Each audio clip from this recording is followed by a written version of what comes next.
এই মন্ত্রটা দেবী বলে পুজো পাবো বলে তোর জীবনকে বাজি রেখেছি। তোর দেহে রক্ত দিয়ে আমার জীবন গড়ার জন্য সম্পন্ন হবে।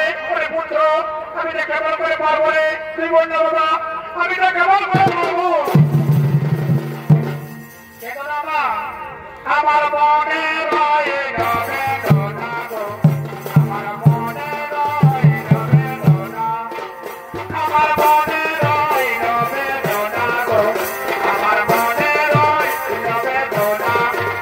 যেমন সমাজ কতদিন গর্ভেতে রইল, ভাইয়ে তো চলো কেনে রইল, সমাজ কতদিন গর্ভেতে রইল, সরকারে মাতা কিনা জনা বেরো, তারা দুনিয়ে পালানা করিয়ে, উঠিয়ে রং করিয়ে, পালানা করিয়ে, ভাইয়ে ছেলেকে পারবো না,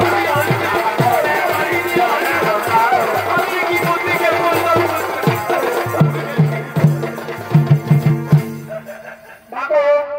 আমার যাবার সময় হয়েছে মা, তুমি কেঁদে কেঁদে আমায় যাবার পর তুমি ক্ষমা করে দিও না। কোথায় মায়ের কাঁদন জগৎ জীব,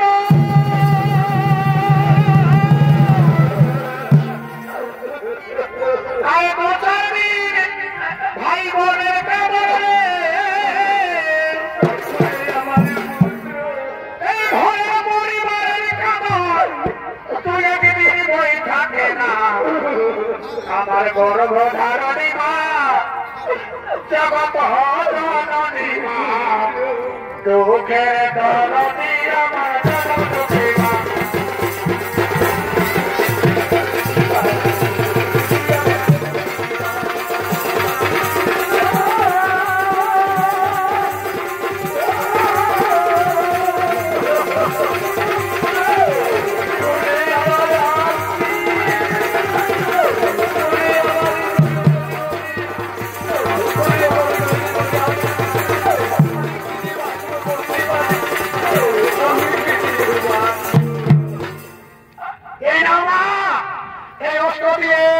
আমার মন ছেদন করে তোমার জীবন কল্যাণ জন্য তুমি সম্পন্ন করো মা।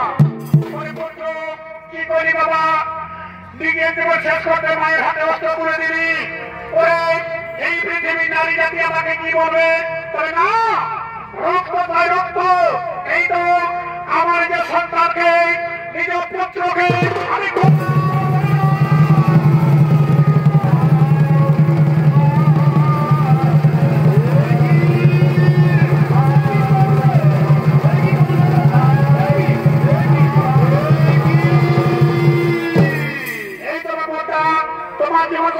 সম্পন্ন হল মা। দাদা বলল সাথী